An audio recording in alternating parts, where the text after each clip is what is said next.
السلام عليكم. أعوذ بالله من الشيطان الرجيم. بسم الله الرحمن الرحيم. إن الحمد لله وبه نستعين والصلاة والسلام على سيد المرسلين وعلى آله وصحبه أجمعين. أما بعد. I won't use this thing because I don't know how to put it on my head, first of all. Second of all, it looks like TED Talks or something like that. So I'll just use this one. Thank you for inviting me. Thanks to the Bayan program for inviting me. And thank you for hosting this event. I was flattered to see one person holding my book. Holding is pretty close to reading. Another person thumbing through, maybe disapprovingly or no, we'll see. So I'm very honored and happy to see that people are interested in it. I'm actually going to talk about something today that I deal with in the book, and so if you want more information on it, you can look in. I think it's the last chapter of the book, and it's actually something that we've, it's life as a Muslim is interesting. About every week, there's something new in the news. There's a new thing to be. Some Muslims doing this, some Muslims doing that. Somebody says this about Islam, somebody says that about Islam. But this last week, I think it was the NFL that was in the news. The NFL was in the news because of spousal abuse or domestic violence. I don't actually watch any sports, so I have no idea who these people are. But Muslims also know about the issue of domestic abuse, not only because, like every community, it's a reality in our community and a reality that we have to combat, and that it's very much the teachings of our Prophet ﷺ and the teachings of our God, Allah subhanahu wa ta'ala, and the tradition of our scholars that we should prevent, by all means possible, members of families from physically harming each other, because this is not the tradition of our Prophet ﷺ. So I wanted to talk actually today about this verse of the Quran, verse 434, that probably everybody knows about because, and I say this, not from a perspective of criticizing the Quran, obviously, but I think that in a lot of ways this verse is the most problematic verse for Muslims in the modern world. Why? Well, it's not a hadith. Hadiths are really, even if you have very, very sound hadith, it's almost always subject to, there's a possibility there's a mistake. It's a possibility that the wording is wrong or that there's been a mistake. It's not as epistemologically certain as the words of the Quran. The Quran you cannot avoid. You can't get around it. You can't say it's not authentic. In addition, this verse of the Quran, which I'm sure you know, وَاللَّاتِ تَخَافُونَ نُشُوزَهُنَّ فَعِذُّهُنَّ وَحْجُرُهُنَّ فِي الْمَضَاجِعِ وَاضْرِبُهُنَّ وَإِنْ أَطَعْنَكُمْ فَلَا تَبْغُوا عَلَيْهِنَّ سَبِيلًا إِنَّ اللَّهَ كَانَ عَلِيًّا كَبِيرًا. This verse says, first it talks about, men are responsible for caretakers of women because of how God has favored some over others, and by what we assume men spend out of their money on women, and then that righteous women are goodly and pious and chaste, and then it talks about women who do not manifest those characteristics, and it says that those women of whose nushuz, the Arabic word, of whose nushuz you are certain. And nushuz is a difficult word to define, but I think usually it's maybe egregious disrespect or egregiously inappropriate behavior might be a good translation. Those women of whose nushuz you are certain, first admonish them, then abandon them in their beds. And, there's some little kids in the audience, but general, you would not do jima', you would not do nikah with your wife. And then finally, strike them. And if the woman at any point desists from her behavior, seek no other path against her. Indeed, God is high and mighty. So this is the verse of the Quran, at least with my kind of a little bit expanded translation.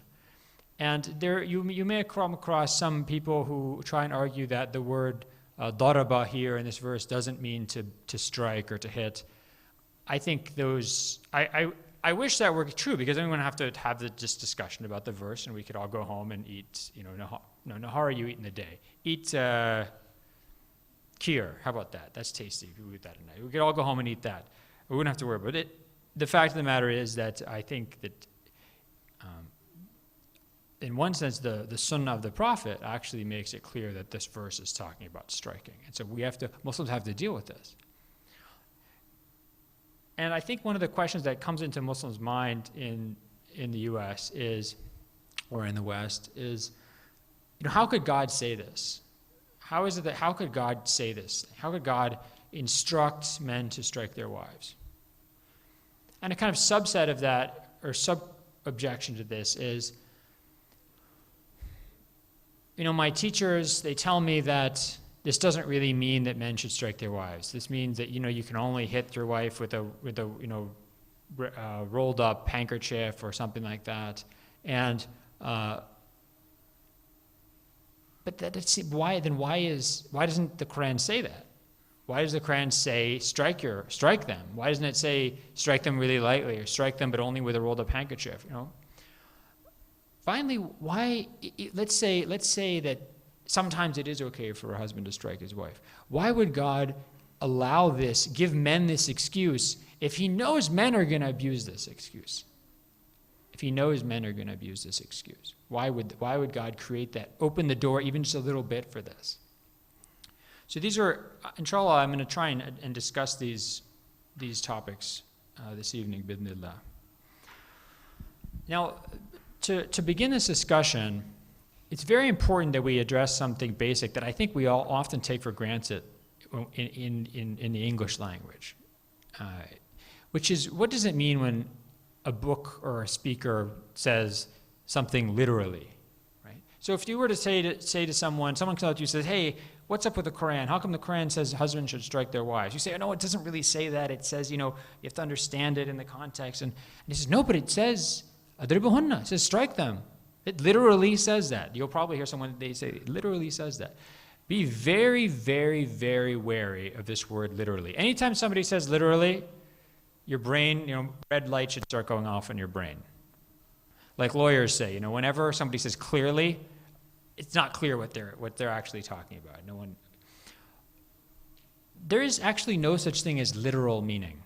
There is no such thing as literal meaning. Why is that?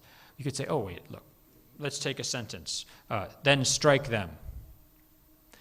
We can look up the words them, then. We can look up the word strike. We can look up the word them in the dictionary. And that's the literal meaning. Except, as anyone who's ever tried to read Shakespeare knows, the meaning of words changes over time. So when we read Sherlock Holmes mysteries, if anyone ever reads Sherlock Holmes, he always says, Watson, I'm going to do my toilet now. You're like, oh, why are you talking about this? Just excuse yourself. Because back then, toilet meant you're going to go and shave and brush your hair. It doesn't, and then it's like, people are always looking for cleaner, more polite ways to talk about what they're really doing. So eventually, toilet came to mean what we understand it. And now we say, I'm going to the bathroom. And probably 50, 60 years from now, going to the bathroom will be really gross. So we'll say something like, I'm going to go to some room. I don't know, who knows what we'll say. The point is, the meaning of words changes over time. Second of all, context is always part of how we understand something we read or say or hear said. And when we talk about literal meaning, what we're really talking about is something else. It's called, scholars of language and communication call it evident meaning. Evident meaning. And by the way, here Muslim scholars were about 1,200 years ahead, and they said it's called dhahir an-nas, the evident meaning of the text, the meaning that comes to you quickest, most immediately, the meaning that you arrive at with the least number of steps in your mind. That's the evident meaning. Now, the evident meaning is oftentimes very different from the dictionary meaning, where you go and look up words. For example, if somebody says, I'm sorry to use this example a lot, but it's a good one. If you're walking in a dark alley at night and someone comes out with a gun and says, "Give me your money, give me all your money." Literally, dictionary-wise, all my money would be all my liquid assets, and I'd have to go to the ATM machine, get my money in the bank account. I have to go and liquidate my 401k or whatever like that. That's not what the person means. They mean, give me what's in your wallet, and they mean probably give me your watch and stuff like that as well. You don't sit there and go through a calculation in your mind. You know immediately what they mean. That's the evident meaning. It's actually very different from the dictionary meaning. The evident meaning is determined by your culture, by context, by tone. And I love movies like everyone see the Naked Gun movies or, Airplane. These movies are so funny because oftentimes the jokes are about people who are outside, who are making fun of they're outside the culture that understands evident meaning. So when somebody says, there's news from the hospital. The person says, "Hospital, what's that?" The other person says, "Oh, it's a building and has patients in it and there's doctors and nurses." He means like, what's the news from the hospital? But the joke is, the person's literally saying, what's the hospital? So it's this idea of one of the people is kind of clueless about the evident meaning. This gives endless possibility for jokes. Why am I getting into all this?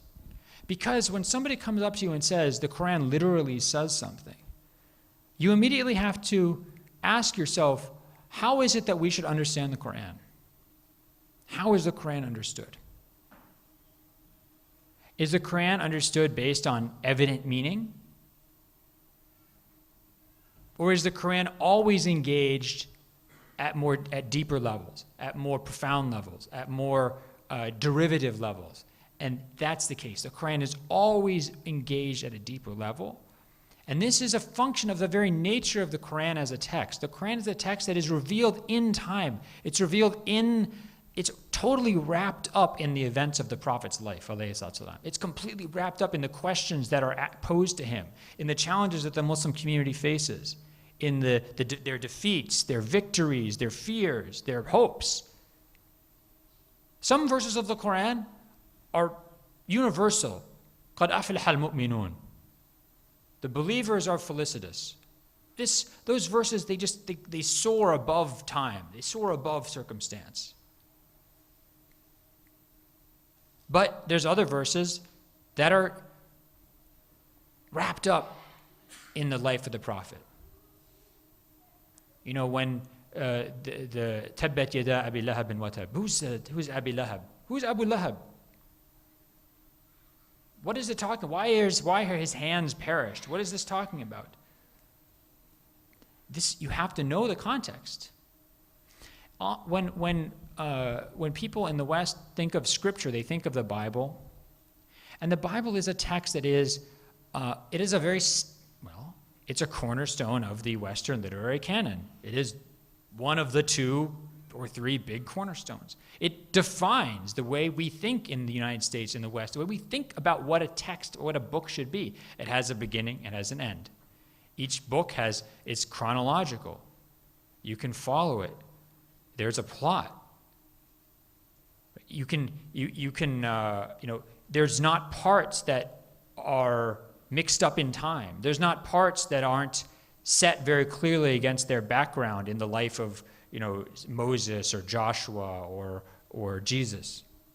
That's not the nature of the Quranic text. The Quranic text is this segment of divine consciousness. It's like a stream of consciousness that is caught up in the temporal world, caught up in the world of man. And that's always how Muslims understood it. There is no Muslim sect, no Muslim school of thought, not Sunni, not Shia, not even Ismaili, that reads the Quran alone. All Muslim sects, no matter how far out you go on the spectrum, they always read the Quran through, does anybody know what they read it through? They read it through a lens. Does anyone know what that lens is? the sunnah of the Prophet. They read it through the sunnah of the Prophet. And now sometimes you'll hear about, Quran-only movements or Quran-only groups. My biggest objection to Quran-only groups is that you cannot read the Quran alone. It's impossible. There are words in the Quran, phrases in the Quran that don't exist anywhere else.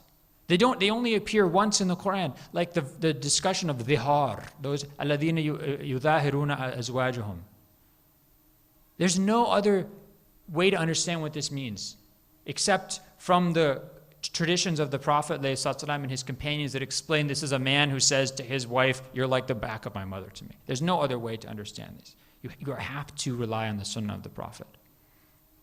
And it is the sunnah of the Prophet and the way of the early Muslim community and the tradition of the scholars who built on their understanding of the Quran. It is that lens through which we read the Quran, and it is that lens that takes us away from the evident meaning to the intended meaning of the text. This is very important. When the Quran says, إِنَّمَا الْمُشْرِكُونَ نَجَسٌ, the Quran says, indeed, polytheists are najas. We all know what najas means, right? You're probably all Hanafis, I'm guessing. So you have a good understanding of what najas means. If you go and you shake hands with Mr. Najas, and Mr. Najas has just come in from his jog and he's nice and sweaty, and he's, nice to meet you. And you shake, what are you going to have to do now? You have to go wash your hands. You can't pray. Okay? If you sit there and Mr. Najas is eating food with you, putting finger in his mouth and he's taking more food and he reaches over to your food, things like that. Now what do you do? Can you marry Mrs. Najas? No. Does anyone remember from the life of the Prophet, does anyone remember instances where he shakes, Abu Talib's hand? He's like, got to go wash. I've just made my shirt najasa. I have to go. I can't touch anything. I have to go wash my hands. Does anyone remember instance in the life of the Prophet where that happens? Does anyone know instance where he doesn't want to eat food with mushrikun or doesn't want to let them into his mosque to talk to him? So how do we know that this verse cannot be literal? It cannot be the evident meaning. We know it because the sunnah of the Prophet shows us it has to be another meaning. And this is what Muslim scholars, with the exception of a very few in the early period, this is what they all understood this verse's meaning. It's not the bodies of the mushrikeen that are najas, it's their beliefs. Their beliefs are filthy, not their bodies. We know this because the Prophet never acted in a way that their bodies were filthy. And that's the principle that Muslim scholars came up with. It's called at-tahara al-adamiyya, that all the human body, us in its default state, is pure.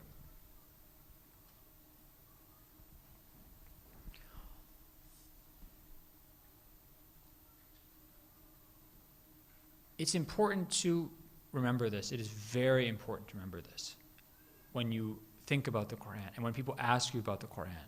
Because if you're a regular, let's say, English speaker, American person, for you, a far-fetched meaning, a meaning that's really pushing it, an explanation that's really pushing it, is one that is distant from the evident meaning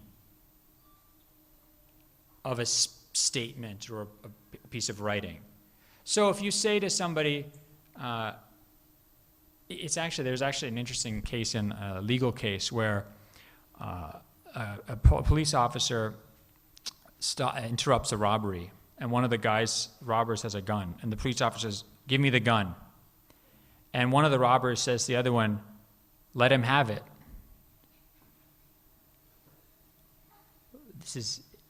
So what does he mean? Does he mean let him have the gun, or does he mean let him have it, right? Shoot him. This is this is a good example. This is not pushing it. If the robber says, no, I meant let him have the gun. But if I meant, if the robber said, let me try and think of something, give it to him good. If the robber said, give it to him, buddy. And then he went in court and he said, no, I didn't mean shoot him 5 times. I meant, give it to him good. Give it to him. Yes, good. Give him the gun. Then everyone in the jury is going to say, oh, yeah, right. No. That's pushing it. That's too far. That's how we interact with each other in language. But when you have a text like the Quran that is always read through the Sunnah of the Prophet, you have to look at what the Sunnah of the Prophet is telling you to understand the intended meaning of the text. And in that case, the intended meaning of God's words is not necessarily the one that's closest to the evident meaning. It is the one that is best supported by the evidence of the other verses of the Quran, of the Sunnah of the Prophet, of our understanding of the overall teachings of Islam. This is what tells us the intended meaning of the Quran. And so when we read that verse that I mentioned, the verse 434, the quote-unquote wife-beating verse, when you read that, you don't read it through what comes to your mind first. You read it what comes to your mind after you understand the Sunnah of the Prophet. And the Sunnah of the Prophet on this issue is very clear. What does Aisha say in Sahih Hadith? She says, the Prophet, مَا ضَرَبَ أَحَدًا قَطْ. The Prophet never struck anybody biyadihi, never struck anybody with his hand, except, not a man, not a woman, not a servant, except in the path of jihad. Never struck anybody. And when this verse is revealed that I read to you about adribuhunna, the context in which it's revealed, according to Hadith and Sunan Tirmidhi and other books, is that a woman comes to the Prophet and complains about her husband striking her. And the Prophet says, La tadribu ima Allah, do not strike the female servants of God. And then Omar comes to the Prophet, depending on the version of the hadith, comes to the Prophet and says, the women in Medina are not, they're very, they're kind of overcoming their husbands. They're very forceful in their personalities. They're not like the women in Mecca. And so then then this verse is revealed and talks about how that, if your wife is having nushuz, first you admonish her, she does not desist, then you cease sleeping with her, she still continues, then the verse says you strike her. But what does the Prophet say about that? He said, أُولَٰئِكَ لَيْسَ أُولَٰئِكَ خِيَارُكُمْ. Those people who strike their wives are not the best of you. And another version of the hadith in the Mustadrak of Al-Hakim and Naysaburi, he says, خِيَارُكُمْ لَن تَضْرِبُوا. The best of you will not strike your wives. And in Sahih Bukhari, the Prophet says, alayhi salatu لا يجلد أحدكم امرأته جلد العبد ثم يجامعه آخر النهار أو آخر اليوم. Let none of you strike his wife like he'd strike a slave and then go and sleep with her at the end of the day. And in his final sermon, his final khutbah at Hajj, what is one of the things the Prophet says? He says, اتقوا الله في نسائكم. Fear God as concerns your wives, because you have taken them as a trust from God. They're in your trust. And he says, only if they do commit what he says is a fahisha mubayyina, an egregious, inappropriate behavior, egregious fahisha. Then strike them, but what? Only strike them darbat ghayr mubarrih, in a way that leaves no mark, that causes no harm. So that's the sunnah of the Prophet that we have to, that through which we read this verse, and through which every Islamic school of thought would read this verse. Which is why in the various schools of law, and I see a lot of you are students here, you know how complicated fiqh is. You know how many different opinions, like for example in the Hanafi madhab you can have, Zahir Riwaya, and you have the opinion of Imam Abi Hanifa, you have the opinion of Abu Yusuf, you have the opinion of Muhammad bin Hassan Shibani, you have the opinion of Zufar bin Hudayl, you have all these opinions. So fiqh is very complicated. But across the different madhabs, there's the same theme over and over again. You can only strike your wife lightly, in a way that causes no harm. If you cause her harm, you're liable for the diya, you're liable for compensating her for injuries. And according to every school except the Hanafi school, a judge, if a wife goes to a judge and says, my husband's beating me, and there's witnesses or evidence that the husband's beating her, or the husband confesses, the judge can do what's called tafriq. He can end the marriage legally. And the wife will get to keep her mahr, and the husband has to pay her nafaqah until her iddah ends, and the marriage is over. And this is what I found very interesting in my research, that if you look at Sharia court information about Sharia courts, whether it's in Iran in the 900s, or Andalusia in the 900s, or Syria in the 1300s, or Janneh in Mali in the 1900s, or Zanzibar in the 1900s, or Yemen in the mid-20th century, or Egypt in the 1920s, you always see the same thing. Husband or wife goes to the court, says, my husband's beating me. If there's evidence that he's beating her, like physically, if there's witnesses, if the husband confesses, judge would end the marriage. If the woman wants, he'll end the marriage. She keeps her dowry. She gets maintenance. And the husband, if there's injury, has to pay to compensate the injury. And this is, for example, in the Hanafi realm of Palestine in the 17th century. There's one case where a woman has some of her teeth knocked out by her husband, and the judge says, you have to pay your wife 3 gold coins because this is the diya for teeth. And so it's very interesting because in the tradition of American law and British law, it's only in the very late 19th century or in the 20th century that a husband can ever have to pay any money to his wife. Before then, married women aren't allowed to own property. And there's something called in law tort immunity, where the husband's actually immune from any case that his wife brings against him that he harmed her. It's impossible for him to be liable financially to her. But in the Islamic tradition, since the very beginning, since the life of the Prophet ﷺ, part of the Sharia was that just because you're married to somebody doesn't mean that if you injure them, you don't have to pay for it. You can't be held accountable before the law. You're always held accountable. In the Sharia, if you harm anybody, you're held accountable. Doesn't matter if they're your wife or your husband.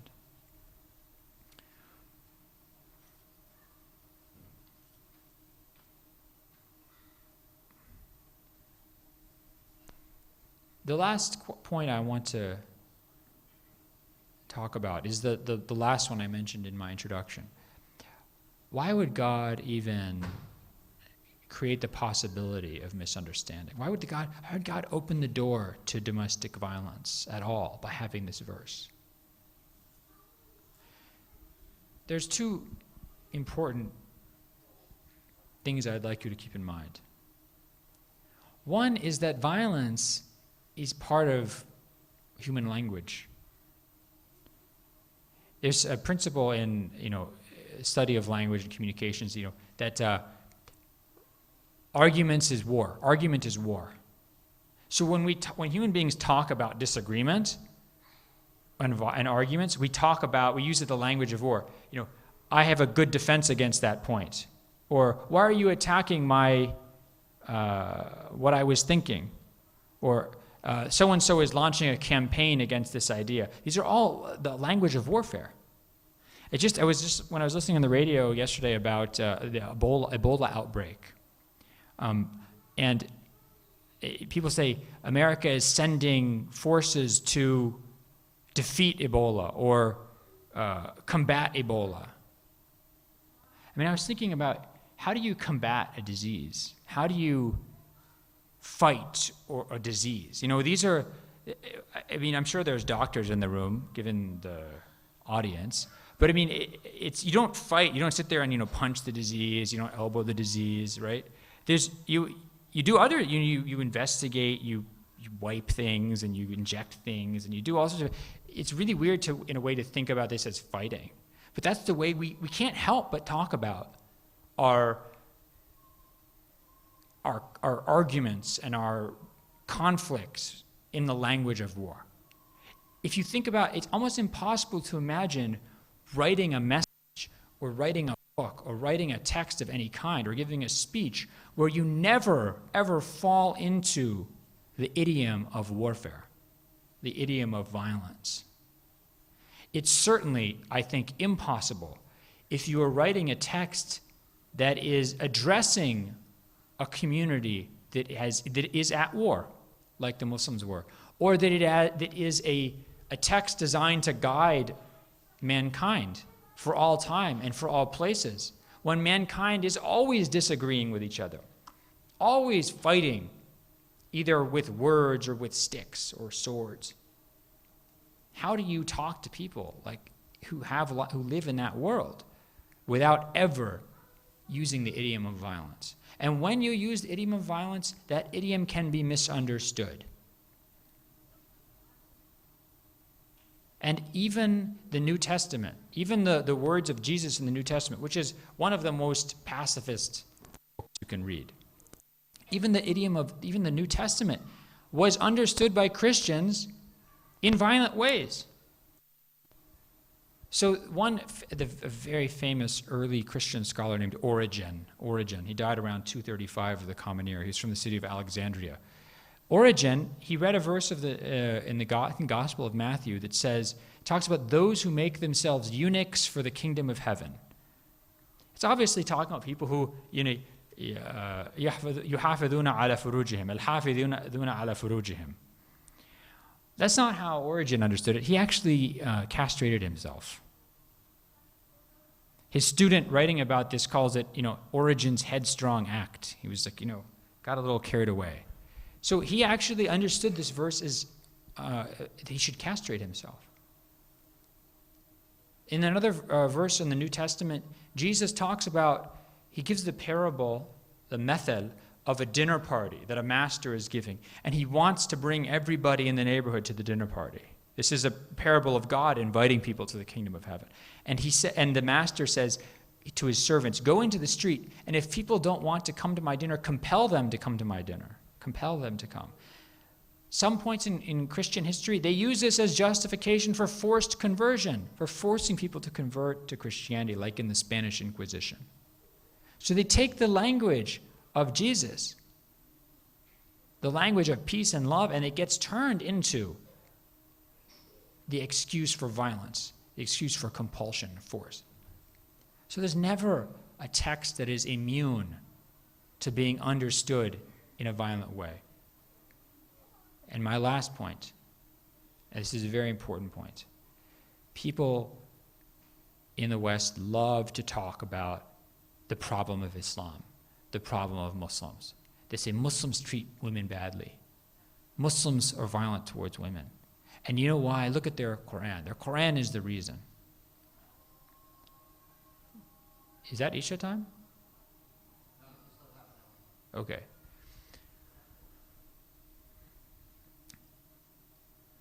Does anybody know a reason why this is not true? Because other people also treat women badly.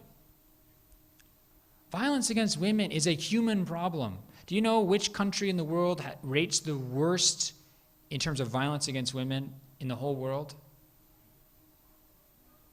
Not India, not Saudi Arabia. El Salvador. El Salvador. Do you know how many Muslims there are in El Salvador? Not very many. Okay.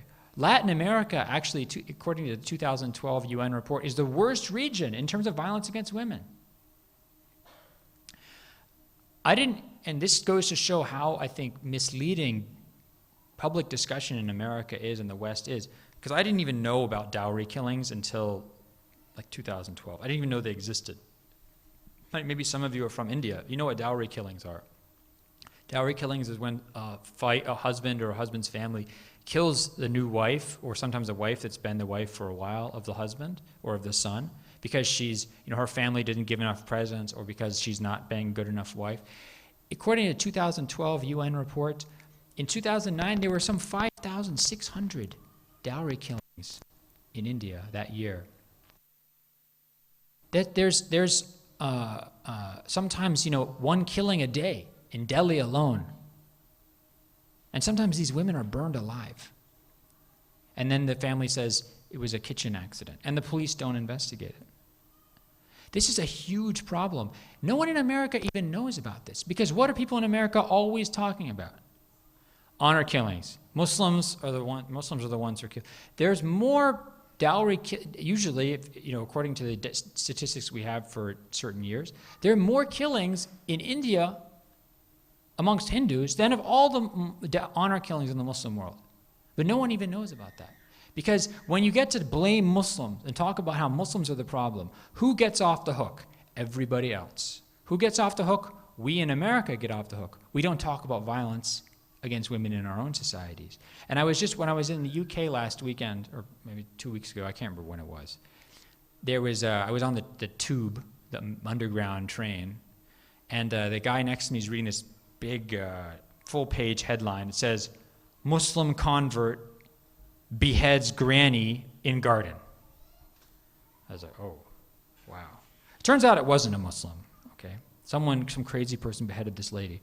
And then there was a few days later a very interesting newspaper article by a woman in a newspaper called The Spectator. She says, in my neighborhood in the last year, 3 women have been beheaded. Nobody talked about it. Nobody cared.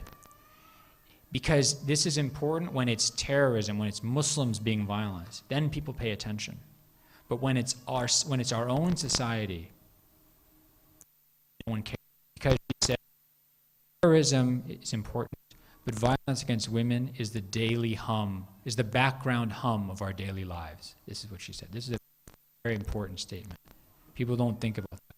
And when Muslims, when we allow ourselves to simply be when we allow ourselves to be the center of conversation, we say, please, let me defend Islam against your accusations that Islam is bad attacks women, or Islam is misogynist, Islam is unfair to women. Muslims have problems of violence against women in their communities. Muslims have problems of mistreatment of women in the United States, in every country. And those problems need to be addressed by the Muslim community. We need to address those issues.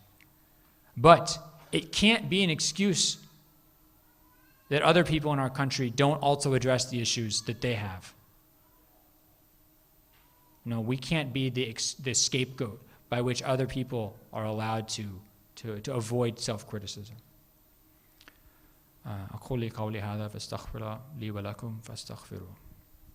I'm happy to maybe answer questions, or if you have any comments for the next few minutes until the Isha prayer starts, inshallah. Yes. Thank you for raising a difficult subject. You have courage to do this. We often don't hear this particular verse discussed in much, so it's great to hear that. You have given us a beautiful, long, yet somewhat complicated description and justification of this verse, etc. But I suppose there is another way entirely to deal with this, which is to say that perhaps this verse has been completely mistranslated by most translators of the Holy Quran into the English language. In particular, there is one translation by Bakhtiar who uses the phrase "strike out a new path" as opposed to "strike" for the word daraba. And that translation of the Quran, I realize, has, there's people who question how good a translation that is. But to me, what's important about it, and I'm no scholar, but it has been signed off on by Al-Azhar, right? Which is, they have given her a fatwa, whatever, and it's included in the copy of the Quran, and you can see that it's right there. So my layperson way of thinking about this issue is that if it's good enough for Al-Azhar, right, in all of their historical greatness, to sign off on this particular translation or this particular interpretation, then why is it not good enough for a layperson like me? And her translation completely eliminates the possibility of any domestic violence. Maybe I can use, no, this is not. Okay, I'll just do this.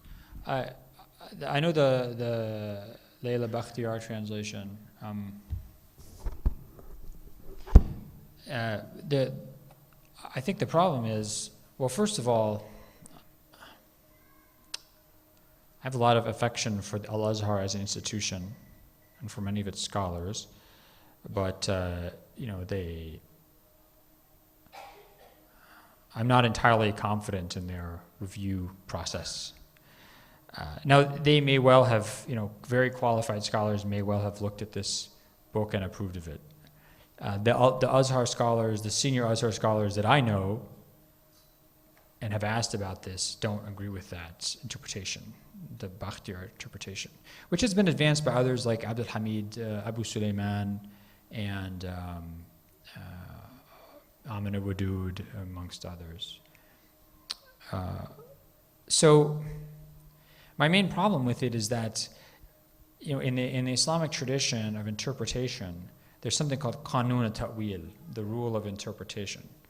And what that means is you can't, الحقيقة لا تترك إلا إن تعذرت. The evident meaning is not abandoned until it proves impossible.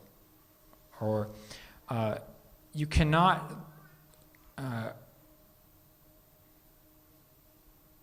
do ta'wil, which is إخراج النص عن المعنى الظاهر إلى معنى غير ظاهر لسبب أوجب ذلك. What that means, you cannot abandon the evident meaning of a text for a non-evident meaning of the text unless there is some reason that requires that or justifies that. Okay? So if the Quran said إنما المشركون نجس, mushriks are polytheists are literally filthy, and we knew from the Sunnah of the Prophet that every time he met a pagan, he went and washed his hands, and he wouldn't eat with them, etc., etc. The evident meaning would be also the intended meaning, because we have evidence. We have if I were to go and say, no, it doesn't mean literally najasa, it means there's ideas, I'd say, what justification do you have for abandoning the evident meaning for this other meaning? The only justification is your own desire. So in the Sunnah of the Prophet, we have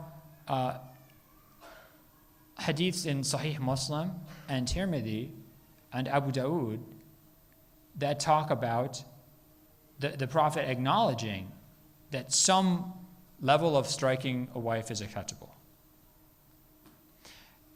In addition, all the Muslim legal scholars who came after the first generations of Muslims believe that they didn't say this verse meant strike out a new path for them, or other possible meanings. So there's nothing to justify our choice of a non-evident meaning. There's nothing to justify it. And when in that case, the only thing we're using is our own, what the Quran would call ahwa, our own whims, our own fancies. And they may be valuable fancies. They be just fancies. I don't think it's right for a husband to strike his wife and hurt her. Right? And I don't want my God and my holy book to say that to me. That's I don't impugn the integrity and the intention behind that desire. But the Quran is not interpreted according to our desires. The Quran is interpreted according to the Sunnah of the Prophet and the tradition of his teachings, alayhi salatu salam. And the traditions of his teachings are that the best of you will not strike. They are that you cannot harm your wife in any way. They are that, according to, for example, the Shafi'i school, that striking your wife is makruh tahriman. It's disliked to the point of almost being haram. But as one of my teachers in Azhar, Sheikh Ali Jum'ah, who's recently been, just say come under some, I think, justified criticism for his political opinions. We won't get into that, but his explanation was, the Quran is a book that is revealed for all people, all times, every community. And he says that there are some places in the world where, women really won't listen to their husbands unless their husband smacks them. That seems very strange to me and foreign to me and repulsive to me. But then again, so does marrying a 12-year-old. And there's for most of human history, including in my own ancestors, direct ancestors that I know about, no one had any problem with a 50-year-old guy marrying a 12-year-old or a 10-year-old. And to me now, that seems like, it makes me violently ill. But the world doesn't run by my reactions. It doesn't run by our culture. It's a big place, a diverse place. And the Quran is a text for all that world. So, I asked Sheikh Ali when we were talking about this, I said, well, what do you don't you think the verse is going to gives a blank check to husbands as to harm their wives? And he says, well, this is the job of ulama. This is the job of Muslim scholars. They have to go out and teach people. They can't strike your wife. You can't hurt your wife. If you strike her, you have to do it in a way that doesn't hurt her. And if you hurt her, she has every right to drag you in front of court, and you're going to have to pay for her injuries. And the judge can well give her a divorce, and you can lose all the dowry. You promised her $50,000 mu'akhar mahar. You're going to have to drop $50,000 mu'akhar mahar. You're going to pay for a nafaqah. So watch it. And one scholar, Muhammad Tahir ibn Ashur, a famous Tunisian scholar, died in 1973. He's a fascinating scholar because he's a traditional scholar. He lived so long, he lived into the modern world.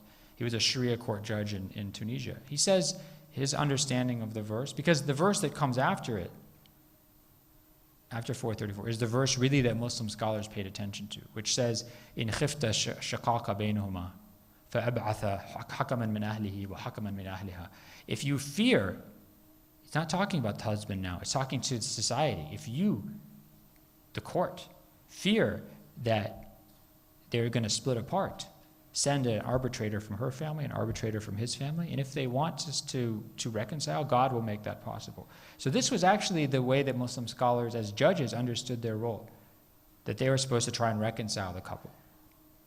And so Ibn Ashur says that it's only the court that has the right to discipline a husband, to discipline a wife or a husband physically. He says in our society today, husbands will take advantage of this verse, 434. They'll abuse it, they'll harm their wives. So we need to actually tell husbands it's illegal for them to strike their wives. Only the Muslim judge, a qadi, and the court, they can punish a wife for her nushuz, not the husband.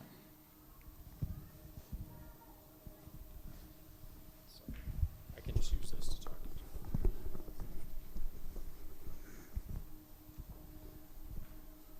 Assalamu alaikum. I have two questions. One, in your opinion, what is the best English translation of the Quran? And in the same vein, what is your opinion about the translation by Muhammad Asad? The second question is that there is, I'm sure you know, in the Quran, the expression uqaru mutashabihat. Meaning, of course, that there are some verses in the Quran that are clear in their meaning, and the others are not clear, and the meaning of these verses only Allah knows. And so then how do we get to know what are really the meaning of uqaru mutashabihat then? I think, it's very hard to know what the best translation of the Quran is. I think the Muhammad Asad one is very good. It has excellent footnotes. He has a very clear modernist leaning. He doesn't like angels. He doesn't like miracles. But he has so many good footnotes, and he's a great scholar. So I like the Muhammad Asad translation, but I think that I think people should always look at more than one translation when they read Quranic verses, because it's impossible to translate, especially a document as rich and as elliptical as the Quran sometimes. You can't read it without a lot of your own mind coloring your understanding, and that's what happens with translators. I like the Abdul Halim translation, the Asad translation. I like the Arbery translation. I think these are good to use in combination with each other. The question of أخرى المتشابهات versus the آيات محكمات. I think there's lots of verses in the Quran, especially that speak about the nature of God, that speak about the afterlife, speak about the beginning of time, maybe the more delicate areas of human ethics that are ambiguous, that we can't understand in a definitive way. The 434 verse, however, it's clearly a verse that is legal in its implication. I mean, it's a prescription for how to deal with a real life situation. So I don't think that it can fall under the category of mutashabihat, in my opinion. Is this a question? It is, but I wanted to offer the opportunity for any of the sisters that had any question to ask one as well. So, are there any questions from the sisters?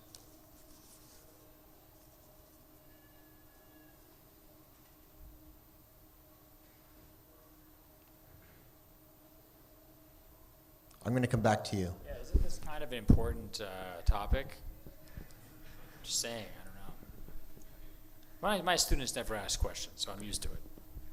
We're going to come back to you, so think about it. But I do have one question from a sister. So it's about homosexuality. Unrelated, but... That's not a delicate topic at all. This is a very important issue, I think. Because, what is the Islamic perspective on, or how do you discuss the Islamic perspective on homosexuality? I think, the Islamic, by the way, this is going to get a little explicit, which I don't care about, and Muslim scholars love sexually explicit stuff. Audiences sometimes don't like it, but you know what? I don't care. You're going to have to deal with it. If you want to get mad at me afterwards, go ahead. So, the Islamic perspective on homosexuality, I think, is a very good perspective, okay? In the Islamic tradition, your desires are not a legal issue. They're not a Sharia issue, okay? I can desire that watch. I really desire it, but I can't take it, okay?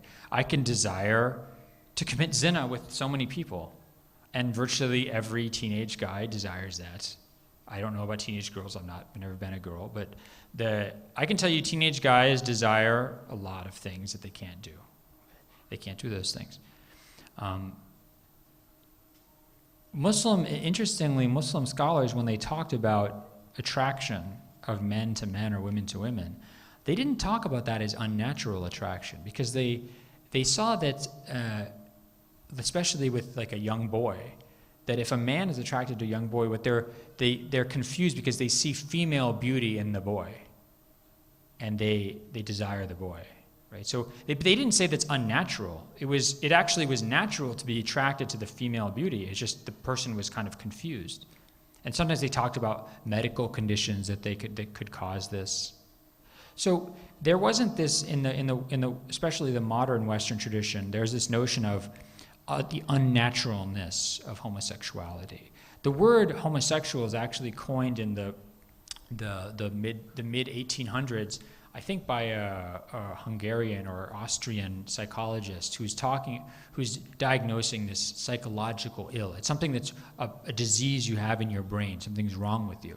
That's not the way the Islamic tradition looked at it. The Islamic tradition looked at this as kind of a confused but natural desire. But you can't act on it. You can't act on it. The Islamic tradition also, it's a very specific act that is wrong. That when you talk about liwat, or the act of the people of Lut, is, according to fiqh, idkhala dhakar fi dubar, dhakar kana aw muannath.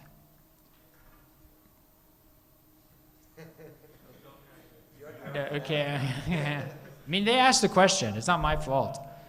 Okay, it's very explicit. That's the wrong thing. What you feel in your heart, what you desire, is not wrong. I mean, it can't be it can't be wrong. It's not a crime because you're not doing anything. And in the Islamic tradition, as Imam Shafi'i said, or it's often attributed to the Prophet, but it's really just a jurist statement, Muslim scholars, أُمِرْنَا أَن نَحْكُمْ بِالظَّاهِرِ وَاللَّهُ يَتَوَلَّى السَّرَائِرِ. We've been commanded to rule by what people act, how they act outwardly. God knows what's in their hearts. God knows what's in their hearts. So this is the Islamic perspective of homosexuality. What you're born with, what you desire, this is not anybody's business. It's, you have these desires as I have desires. But if you engage in this specific act, liwat, this is a serious sin. Like the other hudud punishments, however, the policy of Muslim scholars as judges and of Muslim courts has always been, you let the person off as much as you can with any ambiguities you can find. And in the case of homosexuality or liwat, it was really like kind of don't ask, don't tell.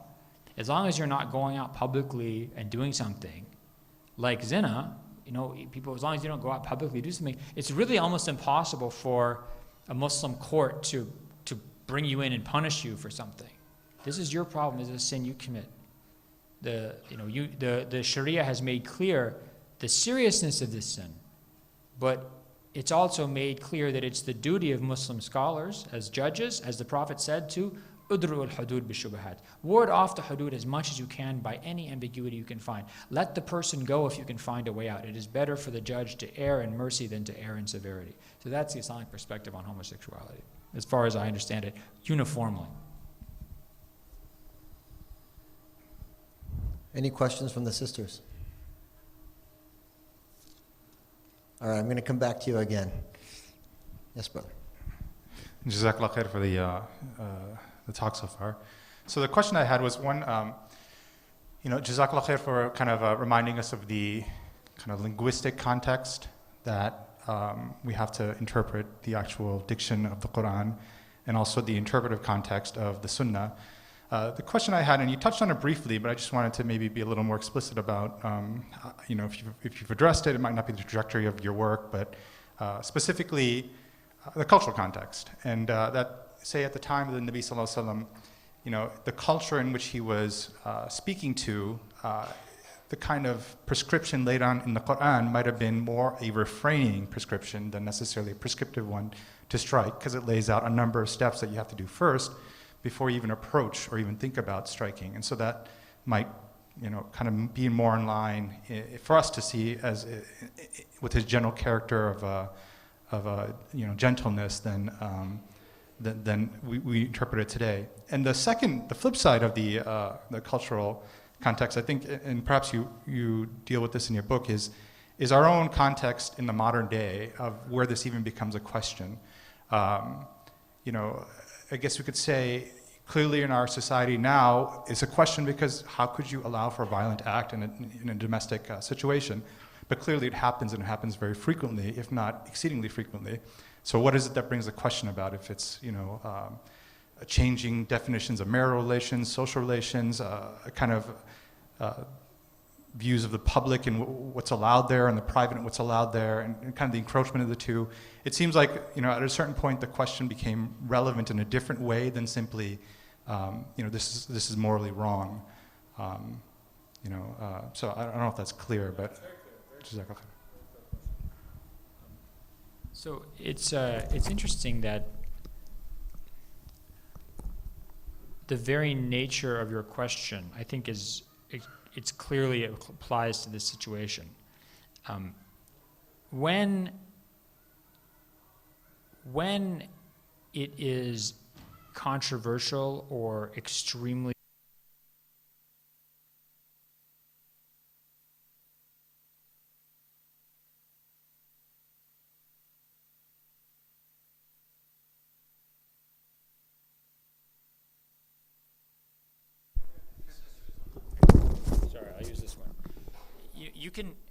when there's a lot of tension around an issue, it doesn't mean that it's decided. It means that it's really contested. Okay, so just one of my friends is a professor. He's teaching right now in Alabama. he asked his students about this incident of the NFL player who was beating his kid with a switch. And the professor asked his students, a big class, said, how many of you have ever been beaten with a switch? And basically all of them said you had. And they were white, black students, everything. And he said, well, this NFL player, he's leaving welts on the child. And they said, yeah, that's what happens when you beat somebody when you get hit by a switch. So it's clear that in the United States, there's actually a big debate, the big division about how, whether it's appropriate to strike your children, to spank your children. And if you're in like an urban context, and if you're in an urban American context, in a liberal context, in a university, if you go and say you want to spank your children, everybody thinks you're like a psychopath. Okay? There's other parts of the country, huge parts of the country, where that's totally normal. That's a very contested issue. A very contested issue. So you're right to point out that a lot of this tension isn't about the Quran. It's about our own unease with how do we understand the relationship between the gender. I mean, and you can see this very clearly in the way that law in America develops. The fact that it's only in the last several decades that you even have courts caring about husbands beating their wives. Until the early 20th century, or someplace the late 19th century, I mean, if somebody said, someone's beating their wife, a judge would never care, a court would never care. And then there's been so much change, even since the 1960s, in how courts deal with this. At first, the approach was that police were just supposed to break up the fight if they get a 911 call, try and get the couple to cool down, and then go, leave. Then in the 80s, it became this movement of mandatory arrest, that if you get a 911 call, the police officer has to arrest the aggressive party or the primary aggressor. The problem was then you'd have all sorts of instances where women were getting arrested because they get upset and they threw a hot dog at their husband, or they threw like a peanut butter jar at their husband, or they kicked him in the shin. And then the husband would call 911 stupidly, and the wife would get arrested. And this is in my own state of Virginia. This is still the case in the law, where it's mandatory arrest. If the officer has probable cause that any assault has occurred, he has to or she has to arrest the primary aggressor. So you have people with criminal records for throwing, a hot dog in the direction of their kid. Or, a father whose kid is, one case, a kid was going off drunk with the car keys, not listening to his father. The father went up and grabbed him around the face and said, "Why are you doing this? Please." And people saw him do this. He was on a baseball field. And they called the police. The father got arrested. You mean, imagine this. So I can't think of anybody, or very few people in this country, very few reasonable people in this country, think that father should get arrested for what he did. But we create laws that make that happen because we're in a state of great internal debate about how we understand violence within a family, the use of force within a family, whether it's husband towards wife or whether it's parents toward children. And I think that our, I would say almost like inability to discuss Quran 434 comes from the fact that it's so contested that to even suggest that there's some place in the world, that there's some culture in the world where there may be times when a husband is justified in striking his wife. For us to even suggest that is so horrific for many people in our country that the social cost of discussing this is just too high. People can't even discuss it. So I think that you're very right to say that this is a lot about the culture in which the discussion is taking place.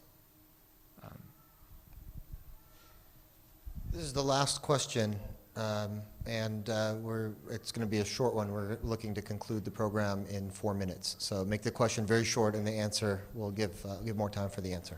Thank you. Do you know anything about those? Some of the states are working proactively against Sharia laws, and what are the status of that? I mean, any debate? I mean, I heard about some Sharia laws are being banned in some of the states. Do you know any other details on Islamophobia and all that stuff?